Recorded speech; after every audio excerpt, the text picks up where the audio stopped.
बड़ी खबर पर बड़ी और सार्थक बहस के साथ हम लेकर हाजिर हैं 5 की पंचायत। मैं हूं आपके साथ रीमा पराशर।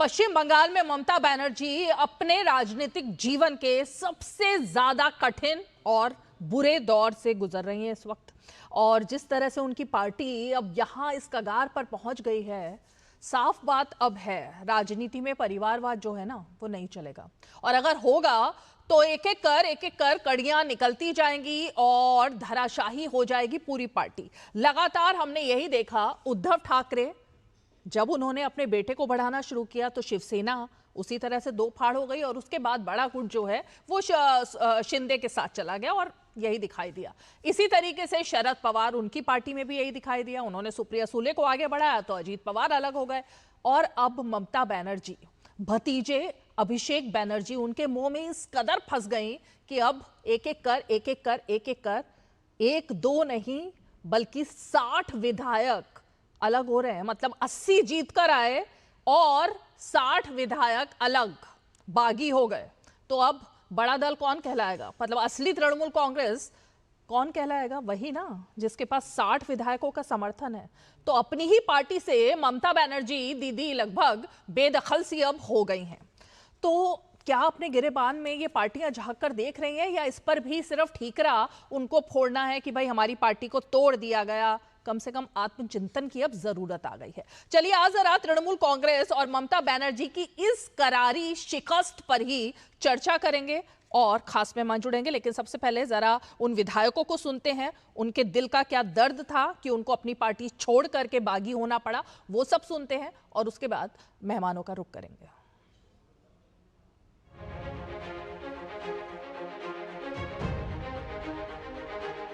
ये डूबता हुआ नाव है।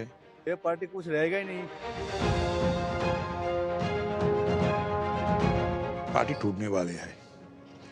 3 है, आगे देखा जाएगा। ये तो पार्टी में दूसरा कोई भी अगर जास्ती विधायक एक तरफ रहेगा तो उसी का बनेगा। तो स्पीकर को तो देखना पड़ेगा जो स्ट्रेंथ किसके साथ है। परिवार तंत्र के विरोध पश्चिम बंगाल में जितना भी कारण है उनमें से एक तो ये है। अभी तो मैं बाहर से सुन रहा हूँ कि 59 लोग हो गया। आपने सिग्नेचर किया है? आपने कर दिया है। বিধানসভা এসেছি মাননীয় স্পিকারের কাছে এই চিঠিটি জমা দিতে। আমরা এখন রয়েছি স্পিকারের সচিবালয়ের ঘরে, এবং স্পিকার সাহেব তাদের মৌখিক একটা নির্দেশ দিয়েছেন কোনো চিঠি জমা দেওয়া চলবে না, কারণ গতকাল একটা চিঠি জমা দেওয়া হয়েছে এবং যিনি সচিব বাবলুবাবু তিনি কিন্তু খুব নিয়ম মাফিক কোঅপারেট করেছেন, একদম নিয়ম মাফিক কোঅপারেট করেছেন। তারপরে স্পিকার সাহেব বলে দিয়েছেন কোনো চিঠি নেওয়া যাবে না। अब देखिए बंगाल को क्या बना दिया, आप किसको हक में दिया? जो बंगाल को एंटी सोशल को हक में छोड़ दिया, बंगाल को लुम्पेंस का हक में छोड़ दिया। बंगाल में कोई आदमी घर से निकालते हैं तो पुलिस जाके कहते हैं निकालने से अरेस्ट कर लेंगे, और आपका पार्टी का ये क्या है? अगर कल आप नहीं रहेंगे तो क्या होगा? और यही हर्ष होना था। मैं पहले भी बोला था कि चुनाव है, अगर टीएमसी हार जाएगा तो पार्टी ही टुकड़ा टुकड़ा हो जाएगा। सबसे बड़ी बात है, एक फैमिली पार्टी था, लोग वहाँ से निकलना चाह रहे हैं और डर के मारे नहीं निकल पाते थे। और जो माननीय प्रधानमंत्री ने बोला था ये परिवारवाद खत्म होना चाहिए, उसी दिशा में एक कदम है।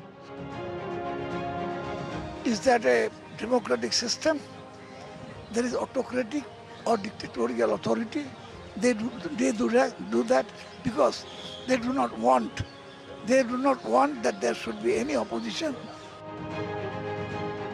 पार्टी खत्म हो गए हैं। आप देखिए 4 तारीख रिजल्ट निकलने के बाद ही 29 लोकसभा सांसद, राज्यसभा सांसद, 80 विधायक होने के बावजूद भी कोई भी नहीं है। अब ममता बनर्जी भी अकेला घूम रहे हैं, उसका भाईपो अभिषेक बनर्जी भी अकेला जा रहे हैं। जनता का आक्रोश देख रहे हैं। एक ही भी खेल जो खेलने में ममता बनर्जी माहिर थी, आज वो खुद देख रहे हैं कि बीजेपी वो खेल खेलने में उससे ज्यादा माहिर बनते उभर रहे हैं बंगाल में। अब क्या कहना क्या है, ये पार्टी कुछ रहेगा ही नहीं। टीएमसी भी नहीं रहेगा, वो जो दूसरा वो जो आ रहा है वो भी नहीं रहेगा। 2 दिन देखते रहिए, बस सब खत्म होने वाला है।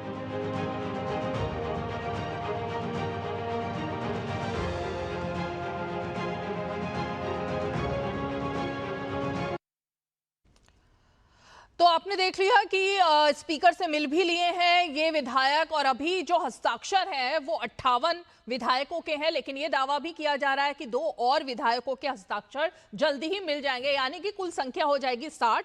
2/3 विधायकों का समर्थन चाहिए। कोई भी पार्टी जो है वो एक तरीके से बागियों को अपने फेवर में करने के लिए या पार्टी पर कब्जा करने के लिए, यूं कहे कि असली पार्टी पर दावेदारी करने के लिए, तो वो 60 की संख्या तो है भाई, अब और कितना चाहिए। ममता बनर्जी अब आत्ममंथन आत्मचिंतन की बात कर रही हैं। सारी कमेटियां जो हैं वो तृणमूल कांग्रेस ने पूरी तरह से भंग कर दी हैं, ये कहकर के कि सब कुछ अब आत्मनिरीक्षण आत्मचिंतन के बाद ही बनाया जाएगा। यानी ये तो अब समझ में आ चुका है कि आत्मचिंतन आत्ममंथन की जरूरत है, लेकिन क्या हुजूर आते आते बहुत देर कर दी? अब तो सब कुछ हाथ से निकल गया है।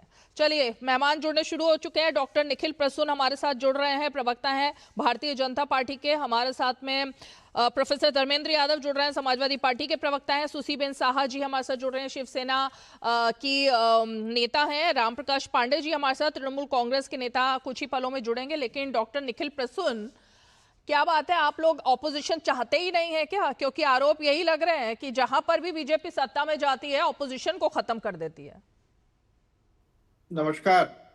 देखिए, मैं ऐसा मानता हूं कि यह तो अवश्यंभावी था। जिस तरह से तृणमूल जो है अपने अंतर्विरोधों से ग्रसित थी और पिछले कई वर्षों में इसका पूरा संगठन खोखला हो चुका था।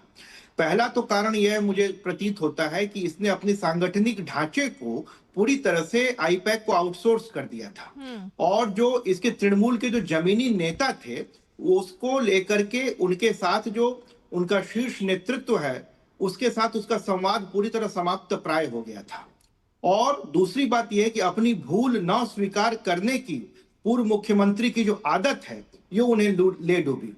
एक के बाद एक दुर्नीति हुई, महिलाओं पर अत्याचार हुआ, कटमनी की संस्कृति जो है सो यहाँ के समाज में संचरित हो गई, और जिस तरह से शिक्षकों युवाओं की नौकरियां चली गई और हर विभाग में घोटाला दर घोटाला होता रहा और यहाँ की जनता गरीब होती चली जाई।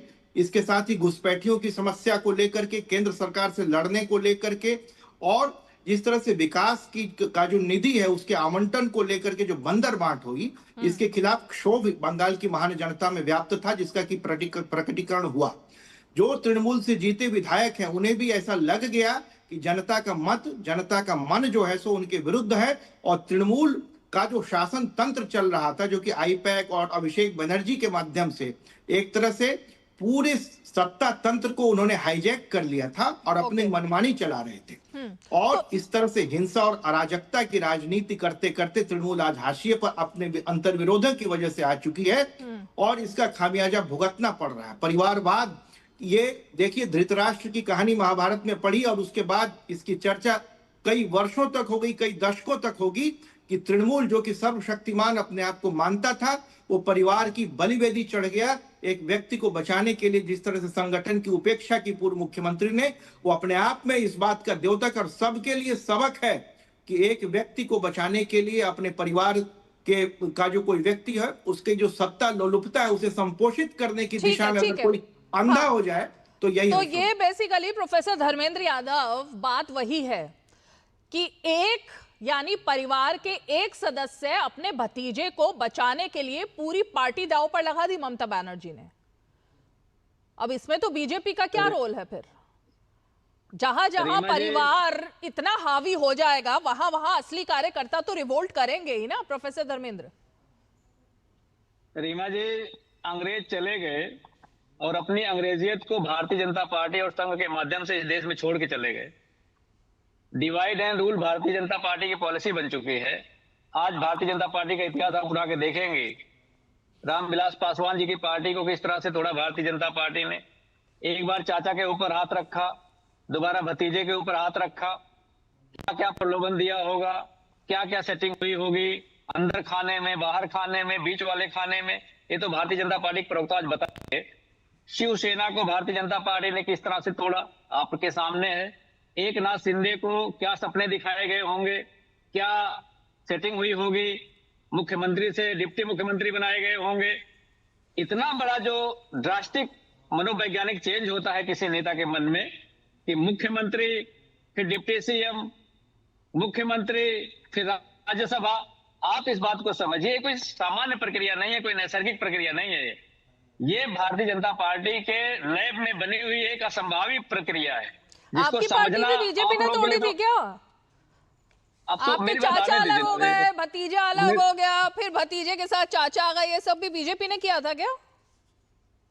पूरा प्रयास भारतीय जनता पार्टी ये बीजेपी नहीं किया था। समाजवादी, अच्छा, समाजवादी विचारधारा इतनी मजबूत विचारधारा है, दुनिया की सबसे मजबूत विचारधारा, सबसे बड़ी विचारधारा है, और भारतीय जनता पार्टी को उसे सीखना चाहिए। मतलब परिवारवाद आपको नहीं लगता कि अभिषेक बैनर्जी के चक्कर में कुछ हुआ है?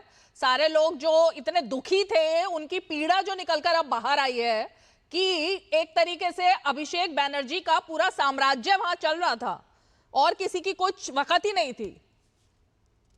रीमा जी, आप तो बहुत संवेदनशील पत्रकार हैं और वरिष्ठ भी हैं। जब 2024 में भारतीय जनता पार्टी की प्रचंड हार हुई थी उत्तर प्रदेश में लोकसभा चुनाव में, और अयोध्या जैसी सीट मर्यादा पुरुषोत्तम भगवान राम ने भारतीय जनता पार्टी को चेतावनी दी थी, उस समय भारतीय जनता पार्टी में कोई टूट नहीं हुई थी। भारतीय जनता पार्टी के किसी बड़े नेता में आत्मज्ञान नहीं हुआ था। भारतीय जनता पार्टी की जो शीर्ष 10 नेता हैं, जिनके परिवार हैं वास्तव में, उनके सारे परिवार राजनीति में है, वो परिवारवाद नहीं है। हाँ, जिनके परिवार नहीं है वो स्वाभाविक है कि भाई उनके परिवार है नहीं तो राजनीति में कहां से होंगे। तो उस समय भारतीय जनता पार्टी में टूट नहीं होती है। दुनिया, भारत के लोग वही हैं। परिवार को पूरी कमान हाथ में देना कोई दिक्कत वाली बात है नहीं, है ना? पूरी पार्टी की कमान एक परिवार के हाथ में चलती रहेगी, ठीक है। रीमा जी, पर्ची से मुख्यमंत्री भारतीय जनता पार्टी में बनता है, मुझे नहीं लगता भारत के किसी और पार्टी में बनता होगा। वो एक अलग मैटर है, ये एक अलग मैटर है। चुनता है, क्यों अलग है मुझे बताइए। लोकतंत्र तो वहां भी होना चाहिए। अभी तो परिवारवाद की बात हो रही है। बीजेपी में कौन सी टॉप पोजीशन पर कोई परिवार का, एक ही परिवार का कौन टॉप पोजीशन पर रहा है, कौन अध्यक्ष लगातार बनता रहा है एक ही परिवार का, मुझे नहीं पता। आपके पास कोई डेटा हो तो, लेकिन हमारे पास तो नहीं है। सुसी बेन जी, क्या शिवसेना को दो फाड़ करने में लालच काम आया था क्या, जो प्रोफेसर धर्मेंद्र यादव कह रहे हैं कि लालच दिया और पार्टी तोड़ दी? बिल्कुल भी नहीं। मैं आप सभी को, रीमा जी नमस्ते, और मेरे दो भाइयों को, आपके श्रोता को भी नमस्कार। मैं इतना ही कहना चाहूंगी कि भैया, ये जो आप जो प्रलोभन की बात कर रहे हैं, प्रलोभन हमारे पास नहीं था, उबाडा के पास था। महाराष्ट्र में फिर एक बार वही, जैसे आसाम में गोगोई को जो पुत्र प्रेम था और ले डूबे पूरे आसाम को और प्रशासन को, वही बात हुई महाराष्ट्र में। सत्ता की लालसा और पुत्र प्रेम की वजह से शिवसेना, जो बाला साहेब, वंदनीय हिंदू हृदय सम्राट बाला साहेब ठाकरे की शिवसेना है, जो नीति नियम पर चलने चाहिए वो ठुकरा के कांग्रेस के साथ अगाड़ी बिगाड़ी के साथ जुड़ गए। और इसीलिए ये जो भाई मेरे, ये तीसरी आंख है ना, महादेव की तीसरी आंख होती है ना, वैसे जनता जनार्दन की वो तीसरी आंख है। जब झूठ फैलाते हो आप लोग, तब ये आंख खुलती है। और यही वजह है कि टीएमसी में, फिर वो आसाम में कांग्रेस, टीएमसी बंगाल में, और शिवसेना महाराष्ट्र में तीसरी आंख सरकार, हमारे मतदाताओं ने उसको खत्म कर दिया। आज टीएमसी की हालत देखिए, जो इतनी ऑटोक्रेटिक लीडर हैं, पूरी सिस्टम, पूरा संगठन, शासन, प्रशासन अपने हाथ में लेके चलती थी अभिषेक बैनर्जी। बस एक ही आत्मा था, वो सब जानता था। कितने वक्त तक लोग सहते रहेंगे, कितने वक्त तक? और बीजेपी ने, एनडीए ने, जो हमारा फेविकॉल का जोड़े, शिवसेना सबसे जूनी एक कोalition पार्टनर है एनडीए के, साथ में मिलके हमने कैंपेन किया, सही मतदारों को चुना, जो भारतीय नागरिक हैं उनको चुना, उन्होंने मतदान किया, तो दूध का दूध, पानी का पानी हो गया। और इसलिए कहते हैं, समझ जाइए समाजवादी पार्टी वालों, समझ जाइए, यूपी में भी उस वक्त भी जो खबरें निकलकर बाहर आई थी, एनडीए जीत के आएगी। हाँ, उस वक्त भी जो खबरें निकलकर सामने आई थी प्रोफेसर धर्मेंद्र, वो यही थी कि आदित्य ठाकरे उनके हाथ में पूरी पार्टी के फैसले लेने का अधिकार था। उनको ऐसे ऐसे पद लगातार दिए जा रहे थे और वही डिसाइड कर रहे थे। इतने सीनियर नेताओं का भी शिवसेना में भविष्य क्या होगा वो आदित्य ठाकरे डिसाइड कर रहे थे, जिसके बाद रिवोल्ट हुआ। प्रोफेसर धर्मेंद्र। रीमा जी, सुशी बेन जी की याददाश्त को मैं मजबूत कर दूं। जिस तीसरे नेत्र की बात कर रही हैं, उसी तीसरे नेत्र ने शिवसेना के शिंदे को मुख्यमंत्री के लिए चुना था। अब वही जो तीसरा नेत्र है उन्हें देखिए, सुन लीजिए ना, जोड़ है ना हमारा संगठन फेविकॉल का है।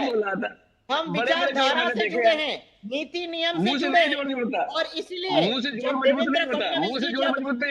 डिप्टी मिनिस्टर चीफ मिनिस्टर हुए सर आंखों पर, हमारा सर आंखों पर।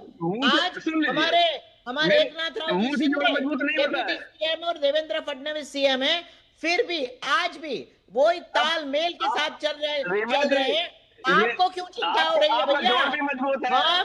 हमारा जो नीति हमारी विचारधारा एक है, आपकी विचारधारा विरोधाभासी है, और इसलिए जनता जनार्दन सब जानती है, जनता जनार्दन सब जानती है। प्रोफेसर धर्मेंद्र सुनिए ना।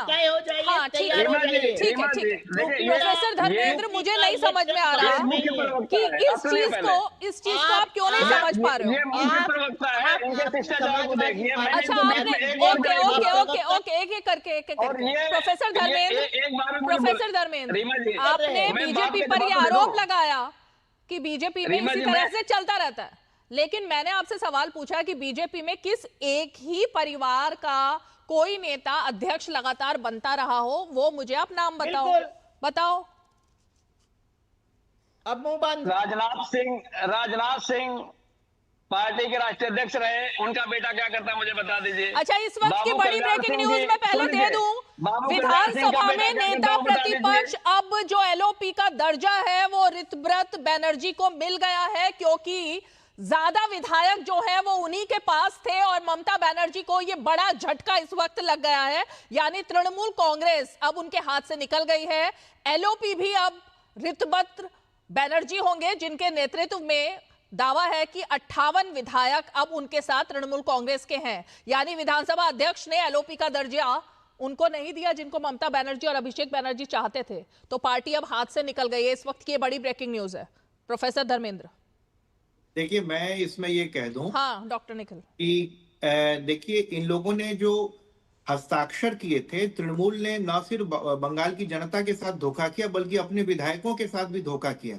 जो हस्ताक्षर किए 6 तारीख को जो इनकी विधायक दल की बैठक हुई थी, उसमें सारे विधायक मौजूद नहीं थे, और जो हस्ताक्षर जिन लोगों के किए गए तो फर्जी हस्ताक्षर पकड़े गए बाद में, क्योंकि उन विधायकों ने स्पीकर के पास जाकर के कहा कि हमारे हस्ताक्षर नहीं हैं। उसका अन्वेषण सीआईडी को दिया गया, सीआईडी इसकी तदंत कर रही है, अनुसंधान चल रहा है।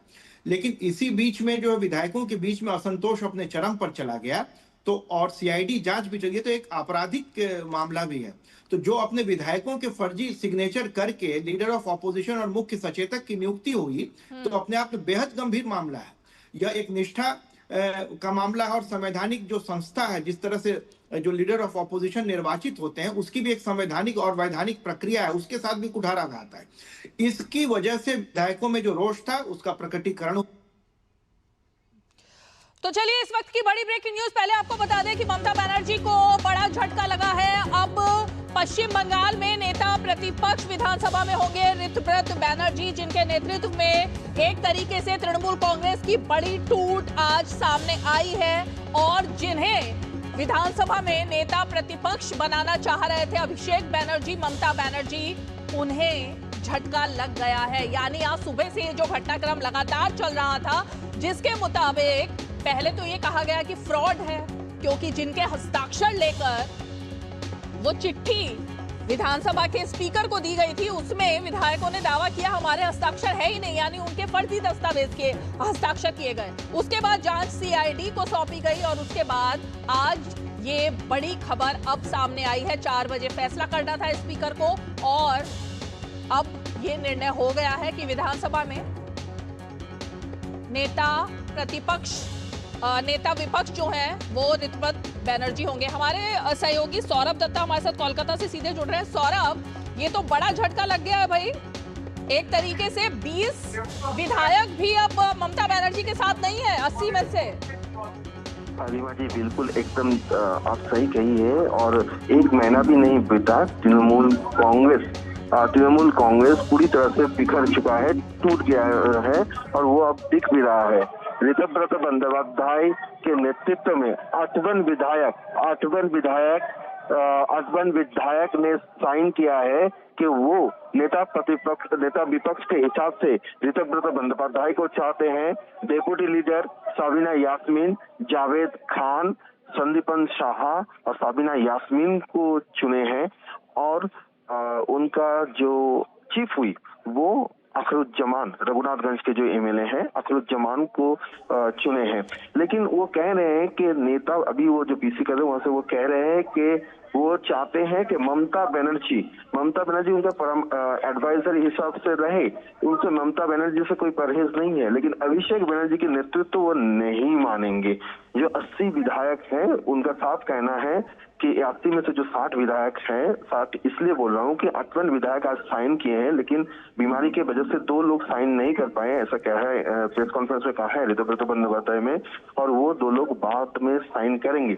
तो वो कह रहे हैं कि कुल मिलाकर उनके पास 60 विधायक है। मुझे सौरभ ये बताओ, अब आगे का क्या ममता बनर्जी के कैंप से क्या जवाब आ रहा है, क्या कहा जा रहा है? क्योंकि अब तो एक तरीके से ये वही हुआ जो शिवसेना का हुआ था, पूरी पार्टी एकनाथ शिंदे के साथ चली गई थी, यहाँ पर भी ऐसा ही दिखाई दे रहा है। फिर पालीघाट में ममता बनर्जी ने एक बैठक बुलाई है जिसमें अभिषेक बनर्जी मौजूद हैं, चंद्रिमा भट्टाचार्य मौजूद हैं और कुणाल घोष भी मौजूद हैं, और आज फिराद हकीम वो भी अभी भी ममता बनर्जी के साथ है, और जो विधायक में से हैं जो 8 विधायक कल आए थे धरना मंच में, कुल मिलाकर वो 8 विधायक अभी तक ममता बनर्जी के साथ है। लेकिन देखा जा रहा है कि इस 60 विधायक में जो 60 विधायक अभी ममता बनर्जी से हट गए हैं, इसमें 8 मंत्री थे, 39 टीएमसी के मुस्लिम एमएलए हैं, उसमें से 17 से भी ज्यादा है मुस्लिम एमएलए, वो हट चुके हैं ममता बनर्जी के पास से। और इस बार ममता बनर्जी ने इस चलते हुए ममता बनर्जी ने हर एक कमेटी, जो भी ऑर्गेनाइजेशन कमेटी है, वो सबको तोड़ दिया है, उनको ब्रेक कर दिया। बहुत बहुत शुक्रिया सौरभ। और देखिए इस वक्त की ये बड़ी खबर है, और सबसे अहम बात जो यहाँ पर पता लगी वो ये है कि बहुत सारे सांसद भी ममता बनर्जी से अलग जा सकते हैं। और दूसरी बड़ी खबर है कि जो 39 मुस्लिम विधायक जीत करके आए थे उसमें से लगभग 17 विधायक बागी गुट जिसको कहा जा रहा था ना, अब तो हालांकि ये बागी नहीं कहलाएगा क्योंकि 60 विधायक जिनके साथ हैं, पार्टी तो उन्हीं के साथ होगी, तो ये 60 विधायकों में 17 मुस्लिम विधायक भी हैं। यानी ममता बनर्जी जिनके लिए सबसे ज्यादा काम करती रही, सबसे ज्यादा जिनके लिए पैरवी करती रही, उनके ऊपर तुष्टीकरण के लगातार आरोप भी लगे, वो मुस्लिम विधायक भी उनसे छिटक करके इस गुट में चले गए हैं। तो इस वक्त ममता बनर्जी को ये जो बड़ा झटका लगा है, चलिए जरा मेहमानों का तुरंत रुख कर लेते हैं क्योंकि हमारे साथ तृणमूल कांग्रेस के नेता राम प्रकाश पांडे भी इस वक्त जुड़ रहे हैं। राम प्रकाश जी, अपने जीवन की सबसे बड़ी हार तो उनको मिली गई थी, लेकिन ये इससे बड़ा झटका भी लग सकता था कि पार्टी ही निकल गई हाथ से अभिषेक बनर्जी के चक्कर में। देखिए, सही में आपने बोला कि इससे बड़ा बात क्या होगा कि आज की भारतीय राजनीति में बहुत बड़ा बात है कि जिस पार्टी को उन्होंने जन्म दिया है, उस पार्टी के अभी सुन रहा था कि न्यूज चैनल में कि दान दिया जा रहा है कि उनको एडवाइजर के हिसाब रखा जा रहा है। पार्टी तो पैदा की थी तृणमूल कांग्रेस के जन्मदाता तो वही है, तो ऋतुव्रत एक तो पीठ में चूरा भोके उसके बाद मरहम लगा रहे हैं। अरे सर, अभिषेक बनर्जी के चक्कर में हुआ ना ये सब, राम प्रकाश जी, अभिषेक बनर्जी के चक्कर में हो रहा है ये सब। उनके घर ईडी भी पहुंच गई है, अब एक एक करके अब सारी जांच होगी, दूध का दूध पानी का पानी। देखिए, बोले कि ऋतुव्रत जो बोले थे जिस दिन ये को रेता प्रतिपक्ष बनाया गया था सुबंधित चतुर, उस समय ऋतुव्रत जी ने नहीं बोला था वो जाली थे। ये टोटल ऑपरेशन लोटस का एक अंग है। ओके, ऑपरेशन लोटस आपके साथ नहीं हो गया होगा क्या? आप आजकल किस गुट में है अभी आज शाम तक? हम लोग हमेशा ममता बनर्जी के साथ हैं, जिस दिन से दल खड़ा हुआ और ममता बनर्जी जहां है वहां। कल सुबह तक कल सुबह तक ममता बनर्जी के साथ। नहीं, मुझे ये बताइए राम प्रकाश जी ये बताइए, सबका कहना है ये जो 60 विधायक निकल कर गए उसमें 17 मुस्लिम विधायक हैं, यानी सब तड़प तड़प कर रह रहे थे तृणमूल कांग्रेस में। उनका कहना है अभिषेक बनर्जी के आगे किसी की चलती ही नहीं थी। वही तो कि भाई ममता बनर्जी को जहां, तो ये तो भारतीय जनता पार्टी को सोचना पड़ेगा कि जहां ममता बनर्जी को 2 साल पानी पी पी के कोसा करते थे वो ही उनके विरुद्ध थे। हाँ, अभिषेक बनर्जी का तो आप नाम ही नहीं ले रहे हो एक बार भी। ठीक है, वो खाली ममता बनर्जी को बोलते थे। अच्छा, आप केवल एक बात का जवाब दीजिए। जब विधायकों की बैठक हुई पहली तारीख को तो सभी विधायकों को यह कहा गया कि आप लोग अपने सीट पर खड़े होकर के अभिषेक बनर्जी का अभिनंदन करिए इस अप्रत्याशित और अभूतपूर्व विजय के लिए। तो क्या यह 2220 सीटों आ गया तो ये क्या अभूतपूर्व और अप्रत्याशित विजय अगर तृणमूल मांग रही है तो अभिषेक बनर्जी को जिस तरह से धन्यवाद देने की बात कही गई उस मीटिंग में, क्या आप उसे सहमत हैं? जी नहीं समझ। क्या आप उससे सहमत हैं? आपको लगता है कि तृणमूल कांग्रेस जीत गई है इलेक्शन, जो अभिषेक जी को धन्यवाद दिया जाए? तृणमूल कांग्रेस हमारे से देखिए जनाधार के हिसाब से जीती नहीं है, किंतु एंड प्रकरण की एसआर में जितने 60,000 आदमियों को तो वोट देना ही नहीं दिया गया, तो इसको तो बोलेगा कि फोर्सली जीता गया है। राम प्रकाश जी, आप टीवी डिबेट में बैठे हैं। आप नहीं मानते? अरे राम प्रकाश जी, एक सेकंड निखिल जी, राम प्रकाश जी आप टीवी डिबेट में बैठे हैं, थोड़ा खुलकर बोलिए ना। एक एक लाइन बोल करके आप चुप हो रहे हैं, खुल के बताइए क्या है। 2026 का इलेक्शन में वो पूछ रहे हैं, जो मैं नहीं मानता हूं कि ये फेयर एंड फ्री इलेक्शन हुआ है और इस जीत को जीत माना जाए। आप बताइए कि अभिषेक बनर्जी, चलिए इस वक्त की एक और बड़ी ब्रेकिंग न्यूज देखिए पश्चिम बंगाल से ही है कि पश्चिम बंगाल में ईडी का एक बड़ा एक्शन दिखाई दे रहा है। अभिषेक बनर्जी के घर पर ईडी की टीम पहुंच गई है, यानी अब सभी जांच शुरू होंगी घोटालों की और तमाम प्रकरण जो लगातार आरोपों के घेरे में अभिषेक बनर्जी रहे। ईडी की टीम और ईडी का बड़ा एक्शन इस वक्त पश्चिम बंगाल में दिखाई दे रहा है। अभिषेक बनर्जी के घर पर ईडी की टीम पहुंच गई है। हालांकि अभिषेक बनर्जी अपनी गिरफ्तारी से बचने के लिए पहले ही अदालत का रुख कर चुके थे, लेकिन इस वक्त ईडी का बड़ा एक्शन दिखाई दे रहा है और उनको शायद इस बात का आभास भी था कि उनकी गिरफ्तारी हो सकती है, क्योंकि इतने सारे मामले हैं और ये अहम मामला है जिसकी वजह से ईडी उनके घर पर पहुंची है। तो अभिषेक बनर्जी जिनके घर पर इस वक्त ईडी की टीम सीधे पहुंच गई है। एक ही दिन में 2 बड़े झटके लगते हुए इस वक्त दिखाई दे रहे हैं ममता बनर्जी को। पहला बड़ा झटका कि उनकी पार्टी पूरी तरीके से टूट गई है और दूसरी तरफ अभिषेक बनर्जी के घर ईडी का एक्शन। हमारे साथ प्रसन्नजीत हमारे सहयोगी जुड़ गए फोन लाइन पर। प्रसन्नजीत, मामला पूरा क्या है ये ईडी के एक्शन का? कोयला घोटाला रीमा, ये पहले से हमें सबको पता है कि कई दिनों से तृणमूल कांग्रेस और उनकी नेताओं के खिलाफ और उनके साथियों के खिलाफ कोयला घोटाला को लेकर ऊपर से आईपैक के खिलाफ जो डायरेक्टर थे उनके खिलाफ भी ये कोयला घोटाला का जो मामला चल रहा था, उसी के सिलसिले में ईडी की टीम आज अभिषेक थोड़ी देर पहले अभिषेक बनर्जी की जो कालीघाट स्थित घर है वहां पे पहुंच गए हैं और जो तहकीकात और बाकी काम है, तलाशी की काम है, वो जारी है।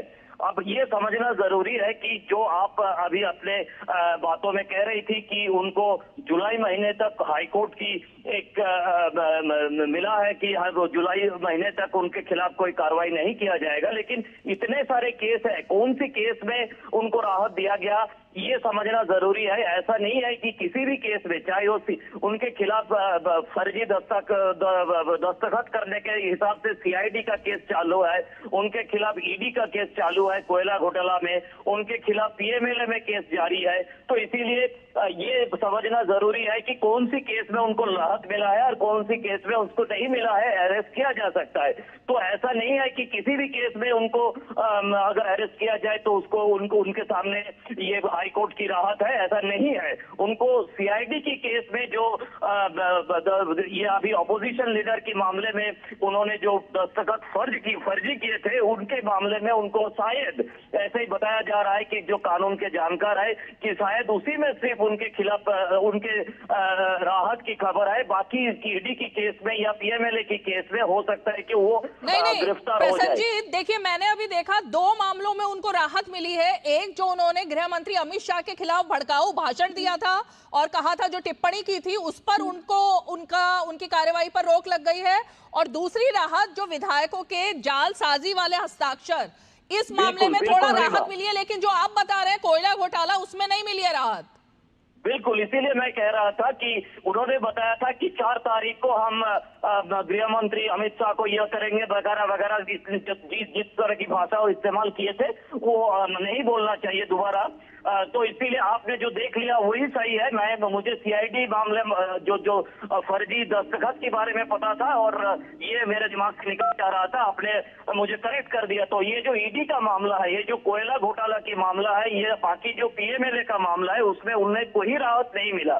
तो अगर आज की जो कार्रवाई है ईडी का अभी जो जारी है, ये अगर जारी रहे और इसके बाद पूछताछ के बाद या बाकी किसी कारण से ईडी को लगे कि अभिषेक बनर्जी को गिरफ्तार करना चाहिए, तो हो सकता है कि वो गिरफ्तार भी हो जाए। क्योंकि जैसे आपने बताया कि इस केस में उनको कोई राहत किसी अदालत से नहीं मिल पाया, तो आज जैसे 2 झटका, एक तो उधर ऋतुव्रत बंदोपाध्याय को ऑपोजिशन लीडर माना गया है विधानसभा में स्पीकर की तरफ से, और इधर साथ ही साथ जब प्रेस कॉन्फ्रेंस चल रहा था ऋतुव्रत बंदोपाध्याय का, करीब करीब उसी समय में अभिषेक बनर्जी की कालीघाट स्थित घर पे ईडी का ये अब प्रसन्नजीत, ये 2 अहम मामले हैं, एक शिक्षक भर्ती घोटाला और दूसरा कोयला घोटाला, जिसमें कि ईडी की गाज किसी भी वक्त अब लगता है कि अभिषेक बनर्जी पर गिर सकती है, क्योंकि ये 2 बड़े मामले हैं जिस पर ईडी की कार्रवाई पहले से चल रही है और अब लपेटे में सीधे तौर पर अभिषेक बनर्जी आ रहे हैं, क्योंकि करोड़ों रुपए का संदिग्ध लेन देन, ये आरोप अभिषेक बनर्जी पर लगे हुए हैं और इसी के आधार पर ईडी की टीम अभिषेक बनर्जी के घर पहुंची है। जितना संगीन ये मामला है, उससे लग रहा है कि गिरफ्तार भी हो सकते हैं अभिषेक बनर्जी। प्रसन्नजीत, बिल्कुल रीमा, क्योंकि देखिए शिक्षक घोटाले मामले पे जो पूर्व शिक्षा मंत्री पार्थ चटर्जी की जो उनके जो क्या बोले गर्लफ्रेंड की घर से 50 करोड़ रुपया की जो और बाकी लोगों के पास से जो सबूतें मिले हैं वो अभी भी जारी है। और ये कहना जरूरी है कि इस मामले में जिन लोगों ने अपना नौकरी खोए थे उनको अभी नौकरी वापस नहीं मिला। अभी नए मुख्यमंत्री शुभेंदु अधिकारी को इसके बारे में जो कुछ भी करना जरूरी है वो करना पड़ रहा है। मतलब जितने दिन तक ममता बनर्जी जितने आश्वासन दी थी और जितने सारे झूठ आश्वासन, वो सारे साबित हो गया है और उसकी नतीजा ये है कि चुनाव में इस तरह से हार, और उसका नतीजा ये है कि इस तरह से जो विधायक दल है वो भी टूट गए हैं। प्रसन्नजीत, तो इसका मतलब तो ममता बनर्जी को आज दोहरी मार पड़ी है, अब अकेली पड़ गई है पूरी तरह से। एक तरफ पार्टी टूट गई पूरी तरह और दूसरी तरफ अभिषेक बनर्जी भी अगर जेल जाते हैं और गिरफ्तार होते हैं तो। देखिए रीमा, मैं बार बार ये कहने की कोशिश कर रहा हूँ कि ममता बनर्जी को जिस तरह से स्ट्रीट फाइटर के हिसाब से हमने प्रोजेक्ट किए थे, ममता बनर्जी को जिस तरह से एक बड़े नेता के हिसाब से हमने प्रोजेक्ट किए थे, इसमें मेरा दोहरा मौत है। मैं कई बार आप लोगों से बात करते हुए मैं बताया कि 1984 से अगर ममता बनर्जी का जर्नी देखे, वो कभी कांग्रेस की साये में थी, कभी बीजेपी की साये में थी, और नहीं तो पुलिस और प्रशासन उनके साथ दिया, नहीं तो पत्रकार लोग उनका साथ दिया। ये चारों चारों तरफ से उनके ऊपर किसी ना किसी मदद या किसी ना किसी साया उनके ऊपर हुआ करता था। लेकिन अब आखिर में उन्होंने सच में अभी स्ट्रीट फाइटर है कि नहीं उनको साबित करना है। उनके साथ कोई नहीं है, उनके साथ ना बंगाल की मीडिया है, ना उनके साथ पुलिस और प्रशासन है, ना उनके साथ कांग्रेस और बीजेपी है, कोई भी नहीं है। नहीं, लेकिन जो उनके साथ है प्रसेनजीत, वो है इंडी गठबंधन, जिसकी एक तरीके से आस अब ममता बनर्जी लगाए बैठी हैं और जिसकी छत्र छाया अब ममता बनर्जी को चाहिए। चलिए, बहुत बहुत शुक्रिया प्रसेनजीत इस तमाम जानकारी के लिए। और यही बात है, ममता बनर्जी अब किसके सहारे हैं, क्योंकि पार्टी भी गई हाथ से। अभिषेक बनर्जी जो उनके किए कुछ काम है उसका फल अब उनको मिलता हुआ दिख रहा है। तमाम ऐसी बातें हैं और इस वक्त की बड़ी breaking news, 2 actually breaking news इस वक्त की बड़ी हैं। एक, पार्टी में विधानसभा अध्यक्ष ने ऋतव्रत बनर्जी को एलओपी का दर्जा दिया, यानी तृणमूल कांग्रेस में 60 बागी तृणमूल कांग्रेस के विधायकों का जो समर्थन था वो ऋतव्रत बनर्जी को मिला है। ममता बनर्जी के हाथ से गए हैं विधानसभा में नेता प्रतिपक्ष का पद। और दूसरी तरफ ईडी का बड़ा एक्शन, अभिषेक बनर्जी के घर पर ईडी की टीम पहुंची है। चलिए मेहमानों का जल्दी से रुख कर लेते हैं और इसीलिए अब सवाल प्रोफेसर धर्मेंद्र यादव यही है कि अब किसके सहारे हैं ममता बनर्जी? इंडी गठबंधन के सहारे। देखिए किए का फल तो दिख जाता है ना धर्मेंद्र जी। रीमा जी आज पत्रकारिता का एक नया युग मुझे दिखाई दिया। क्या? और जो आपके संवाददाता ने बताया क्या कि पश्चिम बंगाल की मीडिया एक समय उनके साथ थी और आज उनके साथ नहीं है। तो मुझे पूरा विश्वास था कि अब सुनिए तो मेरी बात। आपको नहीं पता कि वहाँ पे पिटाई हो जाती थी अगर कोई बोलता था ममता बनर्जी के खिलाफ? तो सच्चाई दिखाने वाले पत्रकारों को धर दबोचा जाता था, उनकी पिटाई होती थी, उनके घर पे छापे पड़ जाते थे। आपको नहीं पता क्या प्रोफेसर धर्मेंद्र? अब मेरी बात आने दीजिए। देखिए जो करता है वो तो सामने दिख ही जाता है। आपको इतना जस्टिफिकेशन देना पड़ गया, इसका मतलब नहीं, मैं तो आपको करेक्ट कर रही हूँ। आप शायद अनजान हैं कि पश्चिम बंगाल में अब तक कैसा शासन चलता था, तो मैं आपको बता रही हूँ क्या था वहां पर। रीमा पराशर जी, अगर देश की मीडिया इन सब मुश्किलों से अपने आप को बदल ले तो इससे बड़ा हास्यास्पद बयान कोई नहीं हो सकता। आप राष्ट्रीय चैनल पे बैठकर उसको जस्टिफाई कर रही हैं, उसके लिए आपको मैं साधुवाद देता हूँ, आपकी हिम्मत का दाज देता हूँ कि आप इस तरह से जस्टिफाई कर रही हैं। दूसरी बात, प्रोफेसर धर्मेंद्र, आप प्रोफेसर ना होकर एक पत्रकार होते तो आप इस पीड़ा को जानते हैं कि बंगाल को एक तरीके से देश का हिस्सा ही मानने से मना कर दिया था ममता बनर्जी ने। वो कहती थी कि हमारे बंगाल में आप कैसे आ गए। मुझे लगता है आपके साथ ऐसा नहीं हुआ, लेकिन हमारे साथ होता था ऐसा। अगर भगत सिंह पीड़ा से डरते तो शायद आज देश आजाद नहीं होता और आप पत्रकार नहीं होते। इस चुनाव में सारे पत्रकारों ने जाकर के वहां रिपोर्टिंग की और भले ही पिटाई हुई दूरदर्शन के पत्रकारों की भी, लेकिन सबने सच्चाई को दिखाया। अब दोनों उल्टा बातें करें। एक सेगमेंट में आप कह रही हैं कि ममता बनर्जी पिटाई करती थी, पत्रकारों को दिखाने नहीं देते थे, पत्रकार भाग जाते थे वहां से। दूसरे सेगमेंट में कह रही है कि हम पिटते भी थे और दिखाते भी थे। दोनों बातें करेंगे। आप कह रही है ना कि पत्रकार वो दिखा नहीं पाते थे, जब भाग देंगे तभी तो नहीं दिखा पाएंगे। भाग जाते अगर भागेंगे दिखाएंगे। अरे सर नहीं दिखाने का मतलब प्रोफेसर धर्मेंद्र, पत्रकार ना जो झेलते हैं वो नेता सोच भी नहीं सकते। इसलिए प्रोफेसर धर्मेंद्र, आप बच्चों को पढ़ाते हैं, अच्छी बात है, लेकिन थोड़ा सा ना हमारे बारे में भी सोचिए कि हमें क्या क्या देखना पड़ता है। और फिर आप लोग ही गोदी मीडिया भी कह देते हो, आप लोग ही पता नहीं कौन सी मीडिया कह देते हो। सब कुछ झेलने के बाद, सब कुछ देखने के बाद फिर आप जैसे नेताओं का हमें सुनना भी पड़ता है, इसलिए छोड़ दीजिए इस टॉपिक को। मैंने आपकी बात को ही कहा था। अगर आप अपनी बात ही नहीं मानती तो मैं उसमें कुछ नहीं कर सकता। मैंने आपकी बात को ही कोट किया था। जो दोनों बातें कही थी, मैंने दोनों बातें कही थी। अब दूसरी बात पे आता हूँ। भारतीय जनता पार्टी का जो नैरेटिव है, आम आदमी पार्टी के सबसे बड़े नेता अरविंद केजरीवाल के मसले में आप देखिए, उस समय पूरी मीडिया ट्रायल ऐसी हुई कि जैसे शराब घोटाला हुआ, अरविंद केजरीवाल बोतल बेच के चले गए होंगे, बहुत बड़ा घोटाला कर दिया, उनका असैसिनेशन हुआ, कैरेक्टर असैसिनेशन हुआ कि आप शराब घोटाले में, आपको जेल में रहना पड़ेगा। उसके बाद डिप्टी सीएम मनीष सिसोदिया को जेल में रखा गया, उसके बाद संजय सिंह को जेल में रखा गया। तब जाकर के भारतीय जनता पार्टी को एक कामयाबी मिली, राघव चड्ढा जैसा आदमी मिला जो पार्टी को तोड़ने का प्रयास किया। मैं आपको यही बताना चाहता हूँ। जो आप ईडी कार्रवाई की बात कर रही हैं ना, आपकी पार्टी से कितने लोग ईडी की गिरफ्तारी में जेल गए हैं भाई, बताइए ना प्रोफेसर धर्मेंद्र। दूसरी पार्टियों का हवाला दे रहे हो आप, पहले अपनी पार्टी का बताओ। समाजवादी पार्टी से अखिलेश यादव कितनी बार ईडी के छापे में जेल गए हैं? मतलब हम जेल में नहीं गए, इसका मतलब दूसरा जो जेल में गया, पॉइंट ये है कि जो गलत कर रहा है वो अंदर जा रहा है। अभी तक समाजवादी पार्टी का मुझे नहीं समझ में आया, ना राम गोपाल यादव गए, ना राम कृपाल यादव गए, ना अखिलेश यादव गए, ना प्रोफेसर धर्मेंद्र यादव गए, कोई भी यादव अभी तक जेल नहीं गया। क्यों भाई? तो आप भी तो नहीं गई, आप क्यों ईडी की बात कर रही हैं? मुझे बताइए। फिर आप भी मत करिए। मैं तो वही कह रही हूँ आपसे, मत डिबेट करिए। ये आरोप तो आप लगा रहे हो ना, आप आरोप लगा रहे हो प्रोफेसर धर्मेंद्र। रीमा जी, माननीय उच्चतम न्यायालय ने कहा है, मैं नहीं कह रहा हूँ कि अरविंद केजरीवाल पर दोष सिद्ध नहीं कर पा रहा ईडी। ये माननीय उच्चतम न्यायालय की टिप्पणी है। डॉक्टर निखिल जवाब दीजिए भाई। मनीष सिसोदिया पे नहीं हुआ, ये माननीय उच्चतम न्यायालय की टिप्पणी है। संजय सिंह पे नहीं हुआ, ये माननीय उच्चतम न्यायालय की टिप्पणी है। आप ये नहीं बता पा रहे हो कि समाजवादी पार्टी का कोई नेता अभी तक ईडी की जांच में लिप्त क्यों नहीं पाया गया कि भाई हाँ कुछ गलत किया है, जेल जाना चाहिए, क्यों नहीं पाया गया?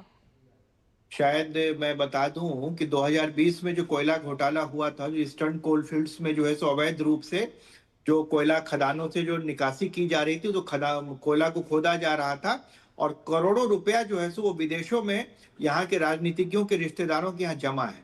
इस पर जो एफआईआर दर्ज की गई थी, इसको सुप्रीम कोर्ट में चैलेंज किया गया था 2020 में, जिसे सुप्रीम कोर्ट ने निरस्त कर दिया। निरस्त कर दिया जमा होगा शायद। नहीं, वो आपको अब पता चल जाएगा ना।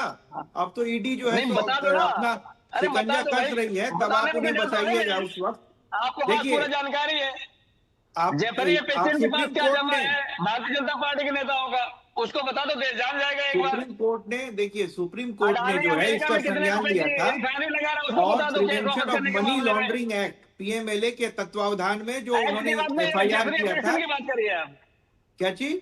जेफरी एपस्टीन के पास क्या जमा है भारत के नेताओं का, उसको बताइए देश को, कितने पैसे जमा है, कौन सी फाइल पूरे देश भर के मुद्दों पर बात कर लीजिए प्रोफेसर धर्मेंद्र, असली पॉइंट पर बताना आ जाए। अंतर करके विषय की गंभीरता के साथ समझौता मत करिए। समझ में आई बात? आज की स्थिति ये है कि बंगाल में 94% से ज्यादा मतदान हुआ है। लोगों ने भयमुक्त होकर के अपने मताधिकार का प्रयोग किया है। अगर सुनिए, अगर तृणमूल का शासन होता ना, अभी अगर तृणमूल का शासन होता ना, कम से कम, अरे ईडी को छोड़िए, अच्छा मुझे एक ब्रेक लेना है, ब्रेक अगर तृणमूल का शासन होता ना तो कम से कम 5 छोटा सा ब्रेक लेते हैं, आ रहे हैं। जल्दी टिफिन पैक करो। राजू मोबाइल छोड़ो। अरे दीदी वो बैंक का नंबर चाहिए, रिफंड ही नहीं आया। मिल गया। अब भी कॉल करता हूँ दीदी। बिना नंबर जांचे? अक्सर जालसाज बैंक की नकली वेबसाइट और फर्जी नंबर से पैसों की धोखाधड़ी करते हैं। तो फिर सही नंबर? बैंक की ऑफिशियल वेबसाइट या तो कार्ड पर। आपने तो बचा लिया दीदी। काम से नहीं। आरबीआई कहता है, सही वित्तीय बर्ताव करे आपका बचाव। यार कैसे ले पाएंगे घर? नहीं, आज गर्मी बहुत है ना? यस, बहुत ही ज्यादा। पापा, घर खरीदने की planning is not easy. Vini, long term savings का बेस्ट प्लान बताना। LIC protection plus plan. LIC और सेविंग्स? यस, इसमें इंश्योरेंस और फंड्स दोनों में इन्वेस्ट करके गोल्स के हिसाब से सम अश्योर्ड एडजस्ट कर सकते हो। LIC protection plus plan, future insured, growth assured. चलिए सुसी बहन जी, मैं आप ही से जानना चाहती हूँ, क्या ईडी का जो एक पूरा मार होती है जो अब तृणमूल कांग्रेस के ऊपर भी हुई, और इतने सारे नाम यहाँ पर प्रोफेसर धर्मेंद्र यादव गिना रहे हैं, हालांकि अभी तक ये नहीं बता पा रहे कि समाजवादी पार्टी पर क्यों नहीं ईडी की गाज गिरी है अभी तक, तो वो क्या पॉलिटिकली मोटिवेटेड है? मैं एक बता दूं आपको कि ये जो पूरा माहौल टीएमसी बंगाल में था, भय, डर और अहंकार का माहौल था। ईडी को छोड़ दीजिए, शासन प्रशासन खुद ममता बनर्जी थी, वही हाल महाराष्ट्र में। अहंकार इतना, छोटे पुत्र प्रेम का अहंकार इतना कि पूरी पार्टी, हमारे प्रमुख नेता एकनाथ रावजी शिंदे ने उठाव किया। अभी के जो डेडिकेटेड कॉमन मैन जिसको डीसीएम कहा जाता है, उन्होंने उठाव किया और पूरी पार्टी, पूरा महाराष्ट्र आज खड़ा हुआ है हमारे डीसीएम एकनाथ रावजी शिंदे के साथ। क्यों? क्योंकि अहंकार नहीं है, लोगों के साथ लिप्त है। और ईडी की हम चिंता ही नहीं करते भाई। जब गलत किया ही नहीं आपने तो क्यों डरते हो ईडी से? जब गलत ही नहीं किया है तो ईडी की जरूरत ही नहीं है। और मैं बता, महायुति का गठबंधन है, नीति नियम और आइडियोलॉजी के साथ चला। हमारी विचारधारा है कि टीएमसी ने क्या विचारधारा थी?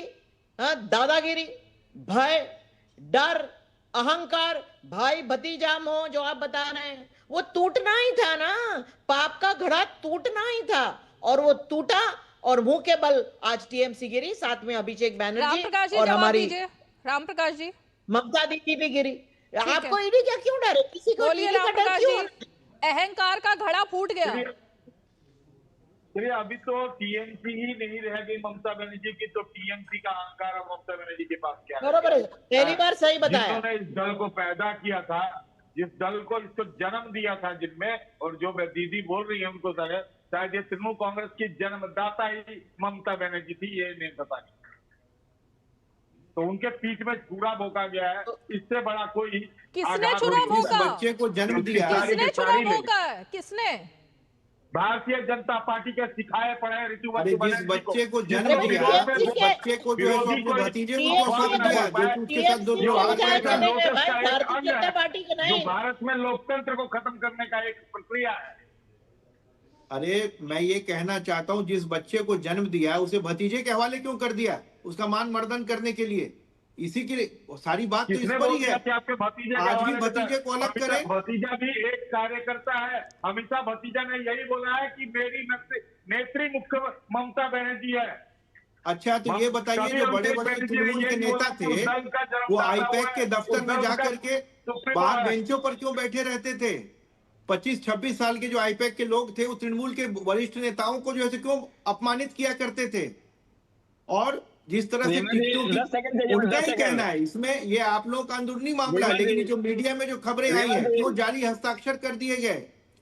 कैसे पैसों का बंदर बांट हुआ टिकटों में।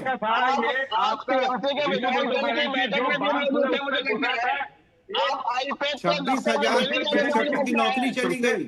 महिलाओं के साथ यहाँ जो शाहजहां शेख जैसे लोगों ने, जहांगीर खान जैसे लोगों ने महिलाओं के साथ इतना दुर्व्यवहार किया, उस पर एक बार भी नहीं। आरजीकर की घटना की अनुभूति समूचे विश्व में सुनाई थी, उस पर कोई रुख नहीं। प्रोफेसर धर्मेंद्र यादव, वो व्यवस्था अपनी चरम पर था। ठीक है प्रोफेसर धर्मेंद्र यादव, अब पॉइंट यही है। एक मिनट राम प्रकाश जी, एक सेकंड। उसी तरह से वो फिर से हाँ। प्रोफेसर धर्मेंद्र यादव, पॉइंट अब यही है कि पार्टी को जन्म दिया, ठीक है, लेकिन अभी तक आप ये नहीं बता पाए कि ना तो आपके ऊपर आज तक ईडी की कोई जांच बैठी है, ना ही समाजवादी पार्टी के ऊपर कोई इंसान जेल गया है, कोई नेता। और तीसरी बात, अखिलेश यादव, मुलायम सिंह यादव, पूरा परिवार, क्या प्रोफेसर धर्मेंद्र यादव उस पद पर बैठ पाएंगे क्या कभी, अध्यक्ष के पद पर? ऐसा तो कोई प्रोसीजर ही नहीं है ना आपकी पार्टी में। तो परिवारवाद पर क्यों बोलते हो आप? सुन लीजिए, अब मेरी बात सुन लीजिए ना। आपने सवाल पूछा, जवाब मैं देता हूँ। समाजवादी पार्टी की जनरल बॉडी की मीटिंग में तय होता है राष्ट्रीय अध्यक्ष कौन होगा। भारतीय जनता पार्टी में एक पर्ची निकल के आती है कि नितिन नवीन जाकर के राष्ट्रीय अध्यक्ष बनेंगे। ये फैसला होना होता है क्या कौन होगा? वोटिंग होती है, अच्छा, खुले आसमान के नीचे होती है, हर एक कार्यकर्ता वोट करता है। आप कैसी बात कर रही हैं? भारतीय जनता पार्टी के पास हो तो बताइए, मेरी जनरल बॉडी मीटिंग कब हुई थी, कब इनका चुनाव हुआ था, मुझे बताइए। ये बहुत अच्छी बात कही आपने। लखनऊ के आपके पार्टी के दफ्तर पर मैं मौजूद थी जब वहां पर ये जो आप कह रहे हो ना फैसला लिया जा रहा था, जब अखिलेश यादव, रामगोपाल यादव, रामकृपाल यादव, कौन फैसला ले रहा था? मुलायम सिंह यादव, पार्टी को तोड़ दिया जाता है। अरे सर मत बोलिए ना, किसी छुटभैये नए पत्रकार को बस समझाइएगा, ये पट्टियां पढ़ाइएगा, मुझे मत पढ़ाइए। मैं देख चुकी हूँ। अरे देख चुकी हूँ सर, रुकिए ना प्रोफेसर धर्मेंद्र। गलत बोल रही हैं आप, झूठ बोल रही हैं। दिक्कत इस बात की है, आप झूठ बोल रहे हो चैनल पर बैठकर। पिछली बार क्यों झूठ बोल रहे हो? पिछली बार का मुझे बताइए कब हुआ था? रमाबाई मैदान में कब इलेक्शन हुआ था, बता दीजिए अगर आपको जानकारी हो तो। आप दफ्तर की बात कर रही हैं, दफ्तर में हुआ ही नहीं था। रमाबाई मैदान में इतना बड़ा मीटिंग बुलाई गई थी जनरल बॉडी की, वहां पे राष्ट्रीय अध्यक्ष का चुनाव हुआ था। आप कैसी बात कर रही हैं रीमा जी? मैं भी उसमें मौजूद था। चुनाव से पहले क्या हुआ था? चुनाव से पहले क्या हुआ था? आप समाजवादी पार्टी कार्यालय में थे क्या? चुनाव से पहले क्या हुआ था वो भी बता दीजिए चैनल पर बैठकर। फिर आप कार्यालय में थे? अरे बताइए ना चुनाव से पहले क्या हुआ था। अब आपको सब पता है तो बता दीजिए। फिर मैं तो रमाबाई मैदान में था। नहीं पता? मैदान में वोटिंग हुई। नहीं पता चुनाव से पहले क्या हुआ था? शायद आपको पता ना हो। पता ही नहीं है ना प्रोफेसर धर्मेंद्र, इतना क्या कवर अप करना होता है? नितिन नवीन जी को अध्यक्ष बनाया गया। कोई संवैधानिक प्रक्रिया नहीं, पर्ची प्रक्रिया जो है सर रुकिए, पूरी तरह से जो है तो चुनाव आयोग बना, लोगों को अवसर दिया गया नॉमिनेशन देने का। नेताजी जिन्होंने पार्टी को जन्म, नेताजी उसके बाद जो नेशनल काउंसिल के जो मेंबर्स थे उन्होंने नेताजी जिन्होंने पार्टी को जन्म दिया था ना प्रोफेसर धर्मेंद्र, जो कि सामान्य उनके साथ अखिलेश यादव ने क्या किया था अगर आपको नहीं पता तो मैं बता दूं आपको, लेकिन मैं उस पर चर्चा नहीं करना चाहती क्योंकि कई बार चर्चा हो चुकी है। नेताजी के साथ उन्हीं के पुत्र अखिलेश यादव ने क्या व्यवहार किया वो आपको भी पता है, अपने चाचा के साथ क्या किया वो आपको भी पता है, लेकिन वो आज का मुद्दा नहीं है। वो आज का मुद्दा ही नहीं है। मैं निखिल से पूछ रहा हूँ, निखिल ने वोट दिया था क्या राष्ट्रीय अध्यक्ष के चुनाव में? अब आप निखिल जी से ही पूछिए, क्योंकि यहाँ पर आप नहीं फंस पाओगे। अरे आपको कम से कम परिवारवाद के मुद्दे पर नहीं छेड़ना चाहिए हम लोगों को, लोग हंसना शुरू कर देंगे। किसी और मुद्दे पर बात करिए। एक सामान्य पोस्टर लगाने वाला व्यक्ति भी, एक चाय बेचने वाला व्यक्ति प्रधानमंत्री बन सकता है। और अमित शाह जी के परिवार में कितने लोग हैं राजनीति में? मोदी जी के परिवार में कितने लोग थे? हमारे जो अध्यक्ष बने हैं, आप किसी की बात कर लीजिए, आप आडवाणी जी की बात करिए, अटल जी की बात करिए, जनक कृष्णमूर्ति की बात करिए, किसी की बात करिए, नितिन गडकरी की बात करिए। प्रोफेसर धर्मेंद्र क्या हो गया? क्यों इतने उत्तेजित हो गए आप? रुकिए ना, अरे रुकिए सर, रुकिए पार्टी के एक एक करके बात करेंगे। कभी कल्पना कर सकते हैं, मैं सोच सकता हूं। ऐसी कौन सी दुखती रख को आपके हाथ रख दिया कि आप इतने दुखी हो गए? रुकिए ना। अरे मैडम, मैंने पूछा कि अरे सर, सारा कच्चा चिट्ठा सबको पता है आपकी पार्टी का। चुप रहिए अभी 1 मिनट, सुन लीजिए। अब जवाब सुनिए, जवाब सुन लीजिए। आप कल्पना भी नहीं कर सकते अपने पार्टी के अध्यक्ष होने का, लेकिन मेरे जैसा सामान्य कार्यकर्ता यह कल्पना कर सकता है, यह हसरत रख सकता है कि मैं भी कभी शीर्ष पर पहुंच सकता हूं अगर पूरी श्रद्धा और निष्ठा के साथ देश और पार्टी की सेवा करता रहूं।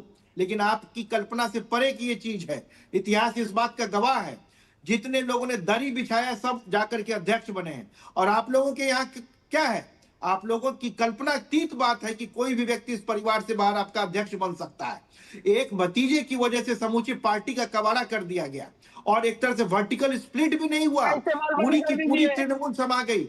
मैं आपको बताना चाहता हूँ जितने एमएलए जो बाकी 20 लोगों की जो चर्चा हो रही है, धर्मेंद्र अभी तक आप 2 सवालों का, सिंपल सवालों का जवाब नहीं दे पाए। एक, प्रोफेसर धर्मेंद्र यादव क्या पार्टी के अध्यक्ष कभी बन पाएंगे जीवन में? ये सपना देख पाएंगे? और दूसरा, ईडी की कार्रवाई अभी तक आपके ऊपर क्यों नहीं हुई?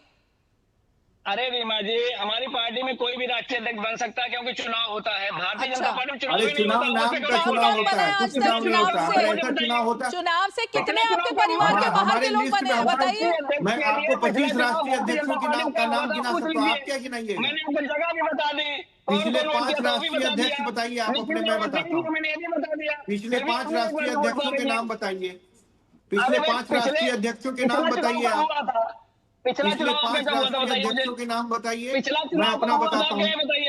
अखिलेश यादव, वही मुलायम सिंह यादव, उसके बाद अखिलेश यादव। ये देश का दुर्भाग्य है, देश का दुर्भाग्य है। माननीय राजनाथ सिंह जी, राम जेपी नड्डा जी, और सुशील जी, उससे पहले नितिन गडकरी जी।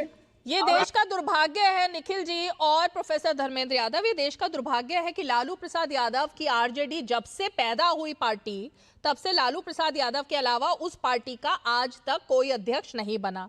उसी तरीके से समाजवादी पार्टी, उसी तरीके से ममता बनर्जी की पार्टी। तो ये लगातार पार्टी दर पार्टी, बहुत सारी पार्टियां हैं। मतलब मैं किस किस का नाम गिनाऊं भाई? साउथ में चले जाइए और यूपी में चले जाइए, लेकिन प्रोफेसर धर्मेंद्र यादव इन सवालों के जवाब आप सीधे नहीं दे पाओगे। मैं दे रहा हूँ। कहाँ दे रहे हैं बताइए ना। आप बताइए कि कार्यकर्ताओं ने आज तक मुलायम सिंह यादव और अखिलेश यादव के अलावा किसको चुना है? बताइए। अब सुन, मेरी बात सुन लीजिए ना। ये तो किसी नेता की मान्यता है पूरे देश में और दुनिया में कि उसको चुनते हैं। अच्छा। दूसरी बात, उत्तर प्रदेश के जो प्रदेश अध्यक्ष बनाए गए, अभी श्यामलाल पाल बनाए गए हैं, इससे पहले नरेशम पटेल बनाए गए थे। प्रदेश अध्यक्ष तो सर बनाना ही पड़ेगा ना। अब ऐसा थोड़ी ना होगा पूरी पार्टी पर सबको बिठा दो आप, ऐसे नहीं होता ना। करता धरता कौन है? करता धरता कौन है आपकी पार्टी का? हमारे भारतीय जनता पार्टी करता धरता कौन है बताइए? कौन है? मित्र प्रेम में क्या कर रहे हैं? नितिन नवीन है, नरेंद्र मोदी है, कितने सारे हैं बताइए। एक एक के नाम गिनाने पड़ेंगे। क्या बात कर रहे हैं आप? नितिन नवीन का क्या हाल हुआ? हास्यास्पद। पूरे देश में देखा सिंह के साथ क्या हुआ था? कौन है बताइए? अच्छा बीजेपी में आप ही बता दीजिए, बीजेपी में कौन है करता धरता? बताइए ना। इतना बीजेपी का करता धरता कौन है आपके हिसाब से? मित्र हैं, मित्र। भारतीय जनता पार्टी के सबसे बड़े नेता हैं, उनके जो मित्र हैं, कारपोरेट मित्र हैं। अब ये तो हाइपोथेटिकल आप बोल रहे हो ना। इसका कोई वजूद है क्या? इस बात का कोई वजूद है प्रोफेसर धर्मेंद्र? इसी बात का ही वजूद है। यही देश को पूरा देश मित्र है भारतीय जनता पार्टी का भाई। कॉर्पोरेट या आम आदमी? ट्रम्प उसकी बात करिए आप। ट्रम्प मित्र है वो बताइए, जिससे पूछ के तेल खरीदा जाता है। अब आप ट्रैक से हट के बात कर रहे हो जिसका कोई औचित्य नहीं है। कॉर्पोरेट हो या आम आदमी हो, क्या बात करते हो आप यार? फालतू में डिबेट कर रहे हो। प्रोफेसर धर्मेंद्र, अब आप मजाक के मूड में लग रहे हो मुझे। अब आप औचित्य वाली बात नहीं कर रहे हो, अब आप मजाक के मूड में हो। अभी तक मैं बहुत सीरियस डिबेट कर रही थी, मुझे लग रहा है आप हंसी ठिठोली करना चाह रहे हो, इसलिए कुछ भी बोल रहे हो। यहाँ एक सीरियस डिबेट हो रही थी कि बीजेपी में करता धरता मतलब अध्यक्ष कौन है, नितिन नवीन। अभी जो बात कही ना निखिल जी ने कि चादर उठाने वाला और दरी उठाने वाला भी अध्यक्ष बन सकता है, वो यही है। चादर ना देखा किसी ने, ना दरी देखा किसी ने। नितिन नवीन, निखिल कुछ भी बोल के चले जाए, निखिल कुछ भी क्या बोल के बात चले करते हो जाए। आप? नितिन नवीन एक कौन से कार्यकर्ता थे आपको पता है ना, जो अध्यक्ष बने पार्टी के? उनके पिताजी क्या थे बता दीजिए जरा। अरे भाई, उनके पिताजी का बारे में बताइए। अरे भाई क्या उनके पिता क्या थे बताइए जरा। क्या वो थे? परिवार वहां से नहीं आए क्या? बताइए क्या थे, क्या थे? भारतीय जनता पार्टी में क्या थे बताइए। अरे क्या थे उनके पिता, बताइए ना। निखिल से पूछिए ना, वो तो बहुत चादर आपको बिछाने वाले सब पता है, कार्यकर्ता आप तो थे, बताइए पहले। दरी बिछाने वाले कार्यकर्ता थे। निखिल जी क्या थे उनके पिता, बताइए। अच्छा, राजनाथ सिंह जी के पिताजी क्या थे? अमित शाह जी के पिताजी क्या थे? जनक कृष्णमूर्ति जी के पिताजी क्या थे? आडवाणी जी के पिताजी क्या थे? अटल जी के पिताजी क्या थे? अरे भाई, ये लोग सामान्य कार्यकर्ता थे जो कि जनता के बीच से उठ करके आज देश का कल्याण हो रहा है। लोकतंत्र सच्चे मायनों में अगर किसी ने संतुष्ट किया है, मेरे ख्याल से सरकार को जाना चाहिए प्रोफेसर धर्मेंद्र यादव, आपको भी, क्योंकि भविष्य में ये परिवारवादी पार्टियां जो है ना वो धीरे धीरे धीरे धीरे खत्म होती जा रही हैं और कार्यकर्ता उनको जवाब दे रहे हैं, तो आपको भी थोड़ा संभल जाना चाहिए। चलिए, बहुत बहुत शुक्रिया, आप सभी खास मेहमान 5 की पंचायत में आज जुड़े, और इसीलिए अब मुद्दा यही है कि भाई संभल जाओ, क्योंकि कार्यकर्ता और नेता जो है ना वो बहुत दिनों तक इस तरह टिके नहीं रह सकते अगर किसी की तानाशाही चलती रहेगी, और यही आज तृणमूल कांग्रेस के साथ भी हुआ। चलिए, बहुत बहुत शुक्रिया। 5 की पंचायत में आज इतना ही, कल फिर होगी मुलाकात, तब तक के लिए हमें दीजिए इजाजत, नमस्कार।